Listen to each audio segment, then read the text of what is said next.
Bismillahirrahmanirrahim. Assalamualaikum warahmatullahi wabarakatuh. Mohon maaf ya, baru menyampaikan tentang penjelasan slide yang saya berikan kemarin karena ada beberapa kendala. Kemarin itu ada acara disnatalis dan tasyakuran lab baru ya, jadi saya tidak bisa menjelaskan seperti mana biasanya. Saya ucapkan terima kasih kepada kemarin mahasiswa yang sudah menjelaskan tentang hasil pengamatannya ya, dan tidak bisa langsung saya klarifikasi gitu. Nah, ini saya akan menjelaskan tentang materi adaptasi. Jadi seperti yang sudah kita ketahui ya, bahwa adaptasi itu merupakan suatu kemampuan organisme dalam menyesuaikan diri terhadap lingkungannya. Nah, jadi ketika misalnya suatu makhluk hidup itu tidak bisa menyesuaikan diri dengan lingkungannya, tidak bisa beradaptasi, maka dia akan mati atau punah gitu ya. Nah, di sini ada bentuk-bentuk adaptif yang harus kalian ketahui. Yang pertama itu ada adaptasi morfologi, adaptasi fisiologi, lalu adaptasi tingkah laku. Nah, ketiganya ini memiliki ciri khas ya, perbedaannya masing-masing. Jadi kalau morfologi itu bentuk tubuh, adaptasi makhluk hidup terhadap bentuk luar ya, bentuk luar dari satu organisme. Kalau fisiologi, fungsi alat-alat tubuh. Dan yang terakhir, adaptasi tingkah laku itu lebih ke perilaku makhluk hidup. Nah, ini ada adaptasi morfologi yang kita ketahui itu terjadi pada ikan ya. Nah, ikan ini dia tubuhnya itu streamline, artinya langsing. Dia diciptakan itu khusus untuk hidup di air. Jadi dari mulai kulitnya, dari mulai bukan kulit ya, sisik ikan, lalu siripnya itu menyesuaikan diri dengan kondisi air gitu. Jadi dia bisa berenang untuk melawan arus air gitu ya, atau mengikuti arus air itu sendiri gitu. Nah, ini gerakan ekor ikan itu berfungsi untuk menggerakkan tubuhnya ke depan gitu ya, bergerak ke depan gitu. Jadi alat geraknya merupakan ekor dan sirip. Nah, ini yang kedua, adaptasi morfologi pada bentuk kaki dan cakar burung ya. Bentuk kaki dan cakar burung ini berbagai jenis fungsinya. Kalau kaki itu untuk macam-macam ya fungsinya. Kakatua itu untuk bertengger, ayam itu untuk berjalan gitu ya, untuk menggali tanah gitu, itu bisa digunakan cakarnya. Lalu elang untuk mencengkram, pipit juga untuk bertengger gitu ya, itik itu untuk berenang karena memiliki selaput, lalu pelatuk itu untuk sama ya, hampir sama seperti kakatua dan pipit untuk bertengger. Nah, selain kaki atau cakar ada juga paruh.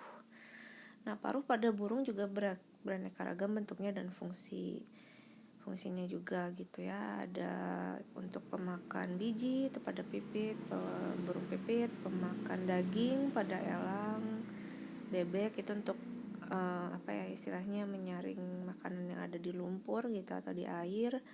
Pelatuk untuk istilahnya mematuk bahan batang ya, bukan batang pohon. Lalu pelikan untuk memakan ikan ya. Nah, kalau kolibri ini khusus untuk penghisap pada bunga ya, itu dia makannya nektar atau madu. Tuh, nah ini jenis-jenis paruh burung ya, banyak. Ada yang pemakan biji dan buah, lalu ada yang pemakan serangga gitu ya, ada yang paruh burung pada umumnya gitu ya. Terus ada juga yang pemakan madu gitu, dan ini berbagai jenisnya gitu untuk paruh burung. Nah, ini ya tadi sudah dijelaskan, ada pemakan daging, dagingnya juga ada pemakan daging ikan, ada yang khusus untuk mencabik-cabik gitu ya, ada yang untuk di permukaan air gitu ya, surface skimming, itu juga paruhnya berbeda. Filter feeding itu untuk menyaring makanan seperti pada paruh flamingo ya, flamingo atau bangau, macam-macam, ada yang berkantung, ada yang pemahat, ada yang pemakan nektar. Nah ini kalau bentuk mulut pada serangga ada menggigit, pada belalang, lalu menjilat ya, pada lalat, kupu-kupu itu penghisap, nyamuk menusuk dan menghisap juga gitu. Itu jenis-jenis. Nah ini adaptasi morfologi itu juga dibedakan berdasarkan struktur gerak depan. Jadi kalau homolog sama analog itu berbeda ya. Kalau homolog itu strukturnya sama, hampir sama, tapi fungsinya beda. Nah kalau analog fungsinya sama tapi strukturnya berbeda gitu. Jadi kalau homolog itu kan misalnya tangan, sayap gitu ya, atau kaki gitu. Nah itu kan rangkanya berbeda tapi fungsinya hampir sama untuk bergerak. Nah tapi kalau analog ini strukturnya berbeda, fungsinya sama, seperti sayap pada kupu-kupu, sayap pada kelelawar, sayap pada burung, itu kan strukturnya berbeda tapi fungsinya sama gitu, untuk terbang seperti itu ya. Nah ini contohnya pada elang dan pada kelelawar. Lalu ada juga sirip pada lumba-lumba, itu sebenarnya hampir sama kan untuk bergerak seperti pada kaki sapi gitu. Ini contoh yang homolog. Tadi yang sebelumnya contoh yang analog.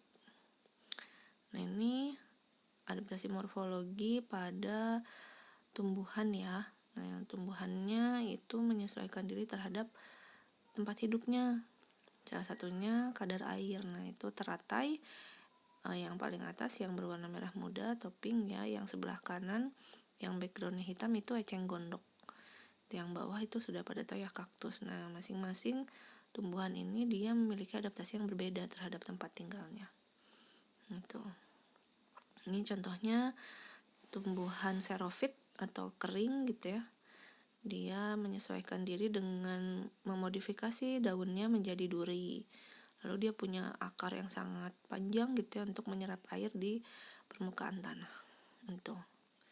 Lalu ada juga hygrofit, tumbuhan yang hidup di tempat lembab ya. Ada paku-pakuan, ada lumut. Lalu ini hidrofit, tadi sudah dijelaskan ya, ada eceng gondok, ada teratai. Yang terakhir tropopit, itu di tempat yang kering dan basah. Jadi kalau misalnya contohnya itu pada pohon jati ya, dia kan kalau kering dia meranggas gitu ya, daunnya berguguran, tapi ketika ketika hujan dia daunnya lebat gitu. Itu untuk yang adaptasi morfologi.